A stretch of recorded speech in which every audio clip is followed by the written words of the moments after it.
Hope everyone's having a pleasant Thanksgiving weekend and had a pleasant Thanksgiving day. We're going to make a third and probably final video, hopefully, about the 2025 Ramcharger 1500, which was just announced about 2 weeks ago, maybe 2.5 weeks ago. And there's been a lot of discussion about it, and there's been a lot of talk about whether this is the perfect light-duty pickup based on the criteria that we've discussed or that are important to us, and with the amount of usage we do in terms of towing and in terms of highway miles. It certainly is. Obviously, it's not a real thing yet, but it certainly could be the ultimate light-duty pickup. But a lot of people, including Sandy Monroe, if you know who he is, have said, no, this thing's actually kind of a gimmick. Nobody really needs a gas-electric, essentially plug-in hybrid, or extended range electric, however you want to call it. Because really the ultimate pickup, really all the pickup anyone needs is something like an F-150 Lightning. And far be it from us to say that Sandy is full of it. But I guess I just say we beg to differ. And we got some numbers here to back us up on it. Essentially is what he's saying, and we've done a couple of comparisons before and showed them to you, comparing a Ramcharger in terms of its energy consumption. And these are all, this is all information we have collected through thousands and thousands of real world miles on the F-150 diesel, which we own, the F-150 Power Boost, which we have owned, the F-350 6.7 Power Stroke, which we're driving today. We've had it for about 6 months.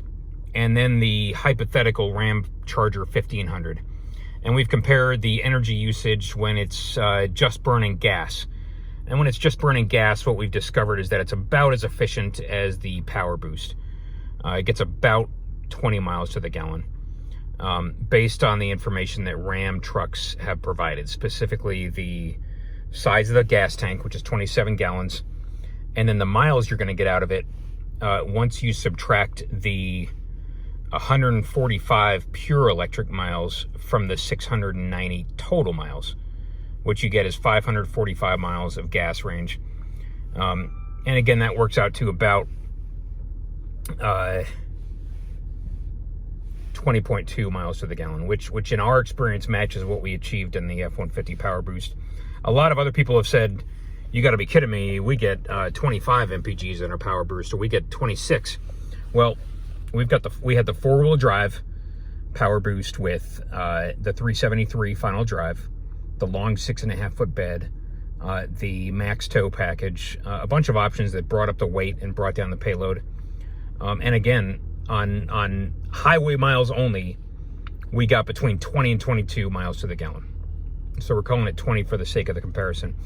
And then when we compared the Ramcharger with our Tesla, just for, just to have a baseline, what we discovered in the 145 miles of electric range that the Ramcharger has, using the full 70.8 kilowatt hour available battery range, we came out to about just over 2 miles per kilowatt hour.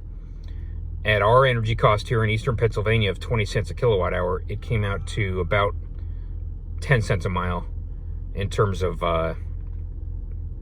efficiency, which is about, or I should say in terms of consumption, which is about double what you spend per mile in a Tesla. But believe it or not, and now that we've got some numbers from the Lightning we're prepared to discuss, the F-150 Lightning, which a lot of people have said, compare it to that when you talk about its energy usage. Well, to go the same 145 miles in the F-150 Lightning, that is the theoretical max range of the Ramcharger, the Lightning for that same distance is going to give you, is going to use a little more electricity because it's got a little bit less efficiency. And this is the EPA highway numbers we're comparing.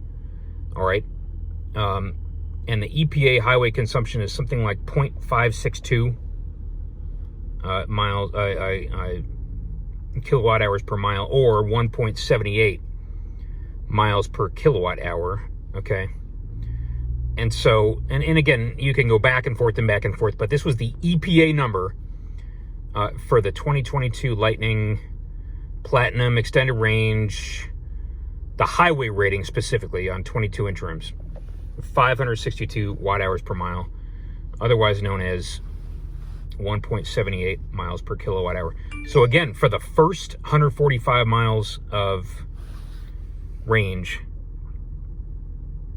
in that Ramcharger, which is all electric, comparing it apples to apples with the F-150 Lightning, the F-150 Lightning is going to use a little more electricity,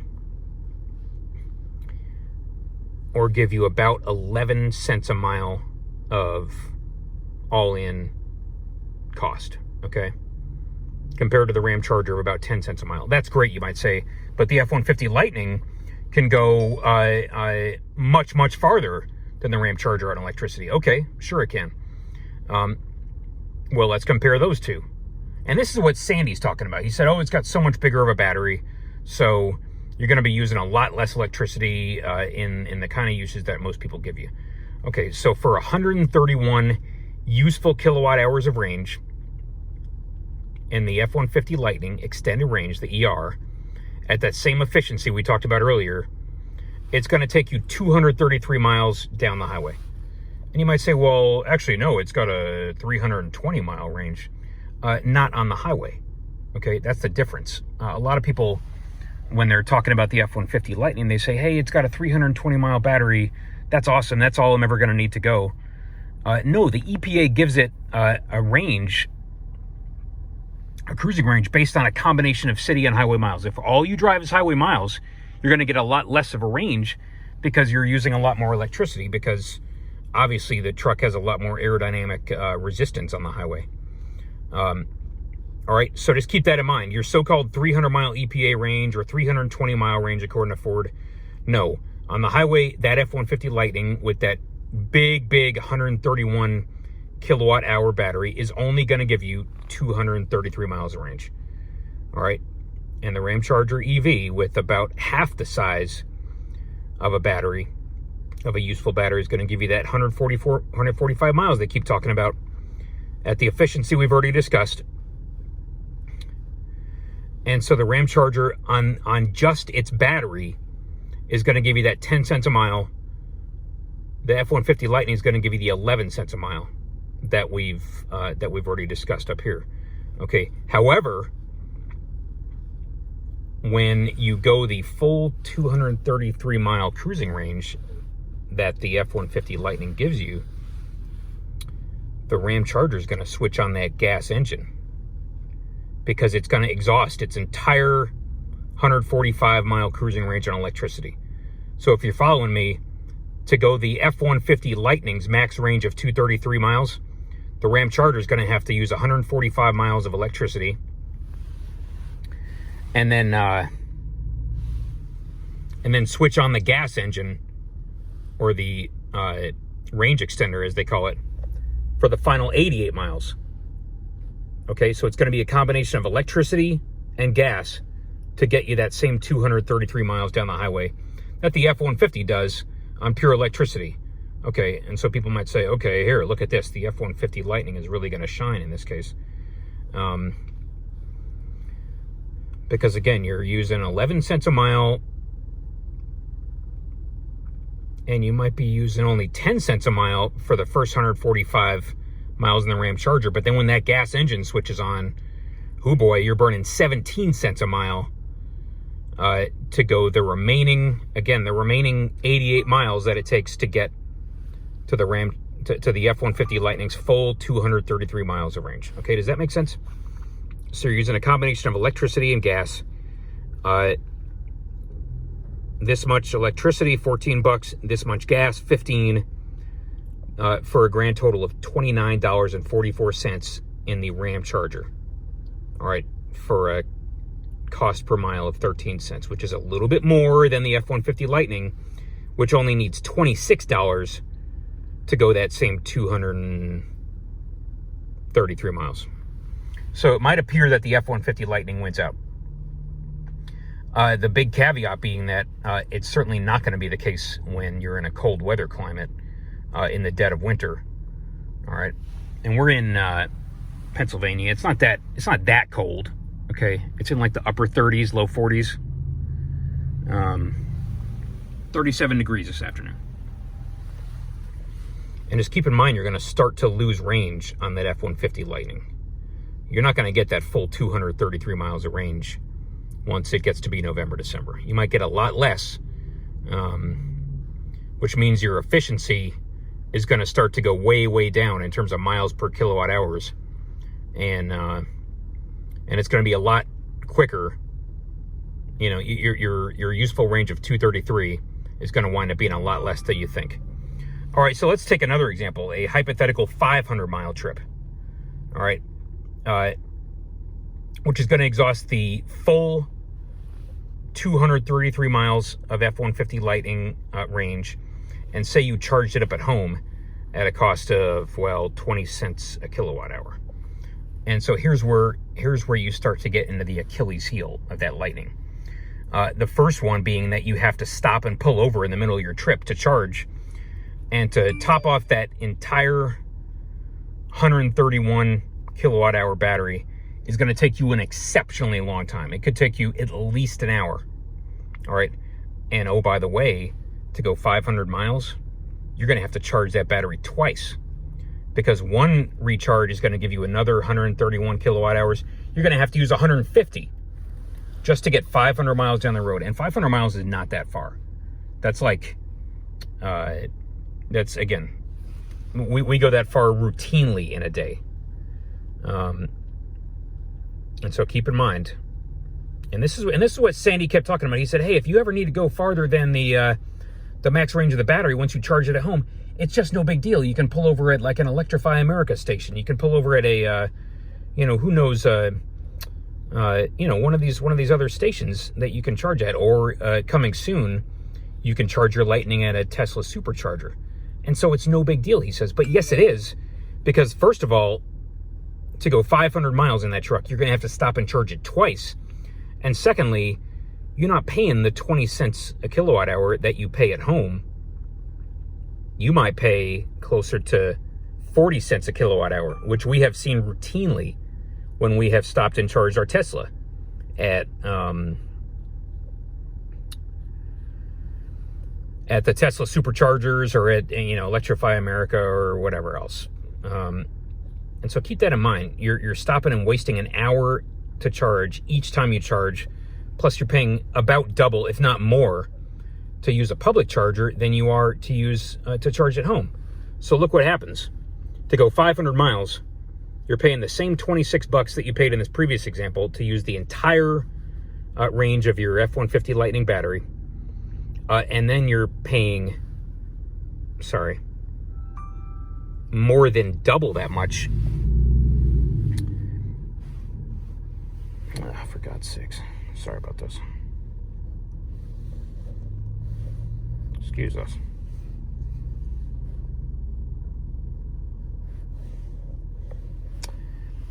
You're paying more than double that much to charge at a public charging station. Because to top off that battery, again, twice, to get 150 kilowatt hours of range that you're going to use, you're paying about 40 cents a kilowatt hour for a total of $60 of public charging. Okay, and so your grand total to go 500 miles in the F-150 Lightning is $86, or 17 cents a mile, which, oh, by the way, is about exactly what the F-150 Power Boost costs.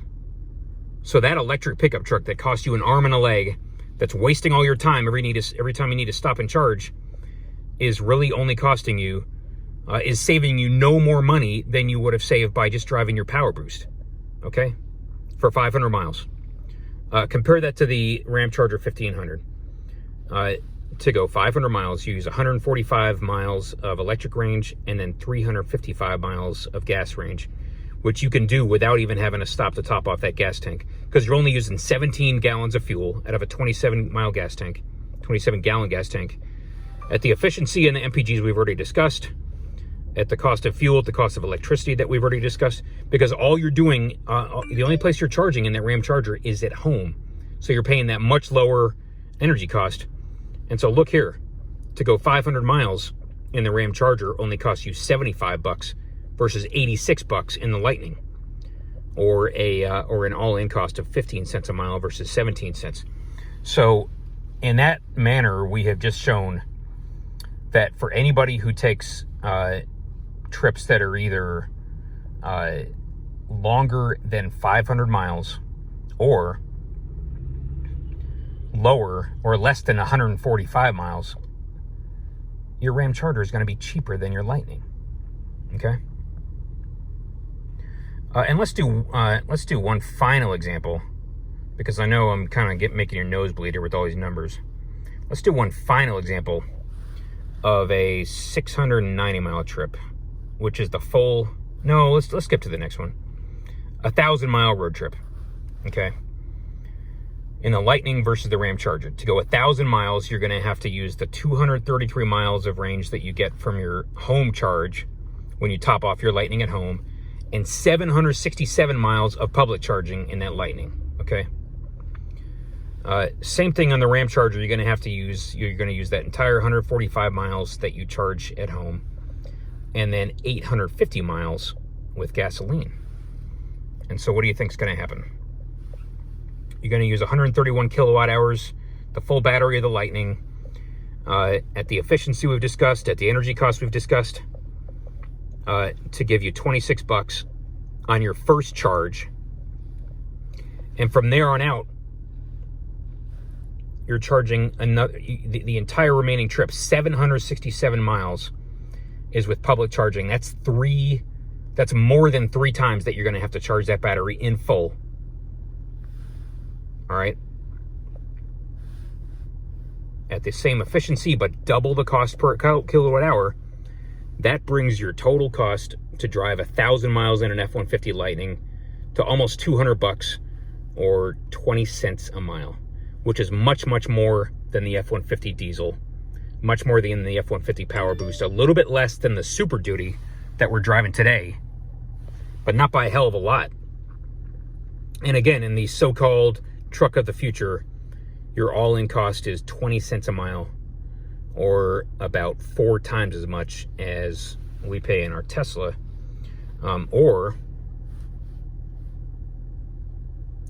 about 1/3 more than you pay in the Ramcharger, because of the fact that gasoline is so cheap. It's $3.50 a gallon, and electricity to charge on the road is so expensive, or about 40 cents a kilowatt hour. All right. Because remember, when that Ramcharger runs out of its electric range, 145 miles, and it switches to gas, you're using 42 gallons of gas. So you got to use the entire 27-gallon tank once and then top it off again. At 20 miles to the gallon, $3.50 a gallon, your total fuel cost in terms of gasoline is $148,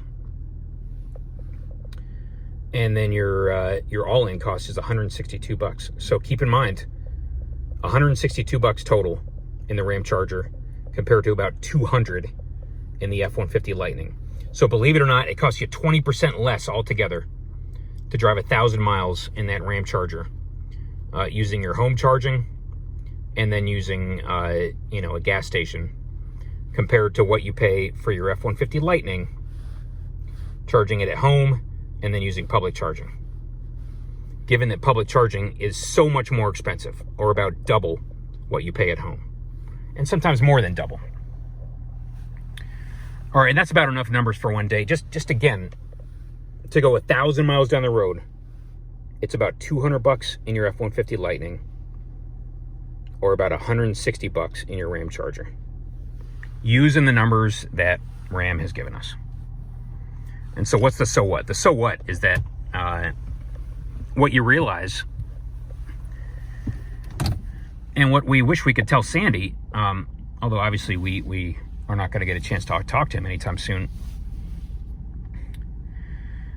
in the kind of driving that most Americans do, that many Americans do, who own a pickup truck, the F-150 Lightning, some people love it, and we've seen a lot of reviews from a lot of people who love their Lightning and can't get enough of it and think it's the greatest thing ever invented, because they don't do a lot of road trips, and they don't do a lot of towing, and they don't drive a whole lot in the winter. And so if you're one of those people who just commutes to the office, if you still go to the office, that is, and then you go to Home Depot and Costco on the weekend, and that's basically all you do, maybe a Lightning is the right truck for you. But if you're the kind of person who uses a truck the way it was meant to be used and the way a great many Americans use their trucks, the F-150 Lightning is completely useless because, as we've seen, to go 500 miles, assuming you leave the house with that battery fully topped off, you're going to have to stop and charge twice. And that's the last thing you want to have to do at any time, especially during the dead of winter, or especially when you're towing, because then you got to unhitch that trailer and then plug in to charge, and then unplug from the charging after like an hour or more, or two, depending on your charging speed, and then hitch that trailer back up, and then get back on the road. And it's just absolutely preposterous to expect to be able to do that over any extended amount of distance, and not want to light your truck on fire. So, to the Sandies out there, again, we would never presume to be smarter than Sandy Munro. But I wish he had considered the fact that, again, a lot of people out there still expect to use their truck as a truck and do a lot of towing or do a lot of long road trips, potentially in cold weather. And for that specific use case, not only is the F-150 Lightning a major hassle in terms of the stopping and charging all the damn time, but it turns out it doesn't even save you any money. And in fact, it costs more than something like the Ramcharger or any gasoline-powered pickup truck because of how expensive electricity is when you're on the road and you're using a public charger or public charging station at the cost that you're paying now, these days, for electricity. And that's probably going to be our final take on the utility, on the usefulness of the Ramcharger versus something like the F-150 Lightning. If the facts change, we will certainly change our minds. But we have been saying for almost 3 years now, since we first heard that the F-150 Lightning was coming out, that it was not going to be useful to most Americans. And it was certainly not going to pay for itself in terms of saving you on operating costs compared to how large that payment is on it, which in a lot of cases is well over $1,000. Now, it is also the case that they are so desperate to get those things off the lot that they're giving you really, really good discounts these days. And some people have said, well, you could even get a Lightning for, I don't know, in the 30s or 40s in terms of thousands of dollars. And again, if you're the kind of person who doesn't take a lot of road trips, doesn't do a lot of towing, maybe an F-150 Lightning in the mid to upper $30,000 range might be the kind of thing you find useful. But you still have to accept the fact and be okay with the fact that you're getting a heavily, heavily compromised vehicle that is going to be absolutely useless for a lot of people and the kind of driving they do. All right, I hope that's given you some news you can use, and we will talk to you later. If anything else comes up, if we find out anything more about the Ramcharger, we'll certainly let you know. Actually, there is one thing that we heard about it that I think the chief engineer was talking about. He said when that gas engine switches on, the 3.6 Pentastar, to start pumping electricity back into the battery, after the battery exhausts its energy that it's stored, it's going to do something kind of neat, which is that it's going to adjust its RPMs based on how hard you're pressing on the gas pedal. Either a combination of throttle and vehicle speed, or some sort of... It's not going to just turn that engine on and rev it all the way to the red line, the way a lot of hybrids do, where they give you that ridiculous, that awful sort of droning sound like you get in a Prius or something. It's actually going to make the engine sound halfway natural, in the sense that the harder you press on the gas pedal, the more it's going to rev. And that's kind of neat. And that's actually good to hear because, again, like we've said a lot of times, ever since we heard about this vehicle, it sounds like Ram Trucks is putting a lot of common sense and thoughtfulness into the design and execution of this thing. And based on what we've heard, we've got very, very high hopes for that truck. In terms of the towing, in terms of the total range, in terms of the payload, really in every way, except for the fact that, like we've said once already, it's got a steel body, and so it's going to start to rust pretty quickly if you live in a cold weather climate and you drive it on snowy, salty, slushy roads. And it's only got a 5.5 foot bed. But you can't have it all. And we're certainly prepared to put up with those two compromises if in fact it delivers in the other areas that it says it will. And who knows, this could be the perfect platform for a full-size SUV, like a Suburban competitor. This could be the perfect platform for a cargo van, or a church van. Something to replace the ProMaster, or what Ford calls the Transit now, or the Chevy Express. That would be the absolutely perfect delivery van, or church van, essentially. And the perfect full-size SUV. Absolutely the perfect full-size SUV. We would buy either the pickup version, or an SUV version, or a delivery van version, or all three.